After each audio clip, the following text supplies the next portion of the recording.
Let's get a cost of living check in now. Joining me is Independent MP Dai Lee. Dai, after a pretty chaotic and messy, sometimes not so great week in Parliament, we're now into what we call budget speculation season, the weeks where we have the government, including the Prime Minister, campaigning around the country, giving us hints as to what might be in the budget. Today, it's all about kind of homegrown, supporting Australian business, a $1 billion commitment towards solar panels in the Hunter. Do you think the government's going in the right direction when it comes to cost of living? Absolutely not. Can I tell you that we know that they're now in election mode? So it's now about news grabbing headlines, or clickbait, as I would call them. So there'll be lots of announcements about money being injected into industries, but at the end of the day, they're not really addressing the real issue of cost of living crisis.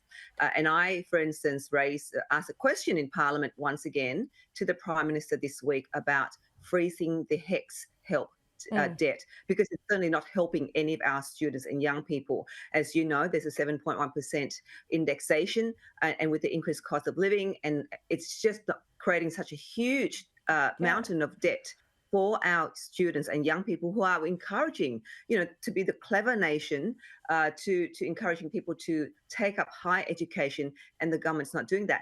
And what happened this week was quite interesting, because when I asked that question, the Prime Minister just turned to the Minister for Education, who then stood up and talked about how he grew up in Fowler, which that's wonderful that he grew up in Fowler, and he went to Canberra High School. It's wonderful, and his parents are still here as voters, and it's wonderful to hear.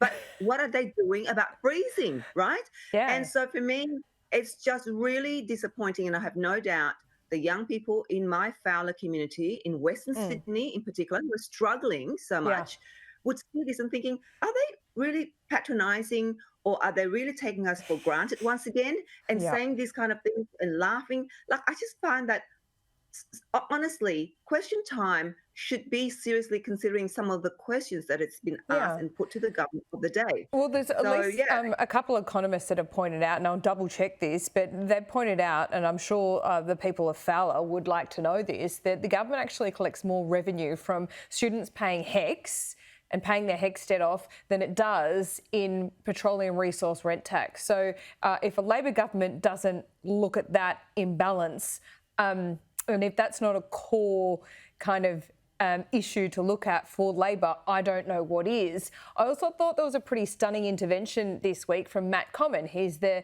boss of CBA.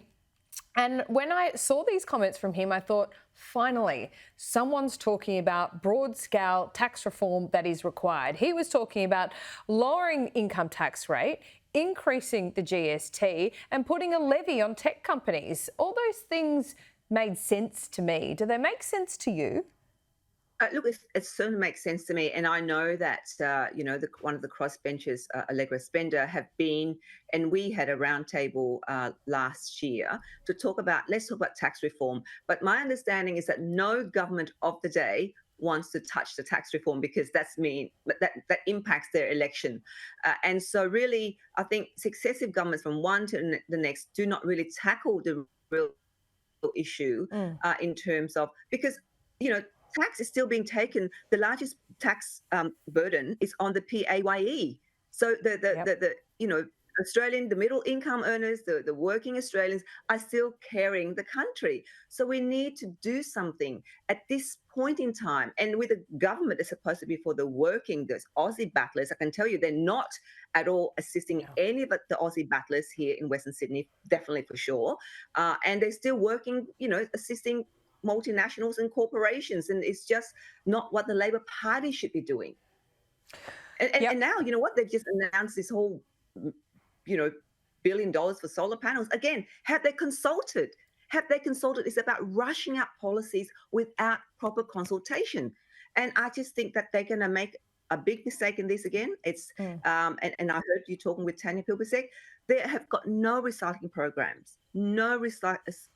programs for solar panels, and we're going to get a huge dump of solar panels from China into Australia. Exactly. Well, it seems pretty weird when we're trying to save and protect the environment. We're buying solar panels from China, but they're ending up in landfill. So you're saving the atmosphere, but you're wrecking the earth. And none of that really makes sense, does it? But look, at least the Environment Minister knew that it was a problem. So perhaps, we'll wait to see the budget die, but good to check in with you.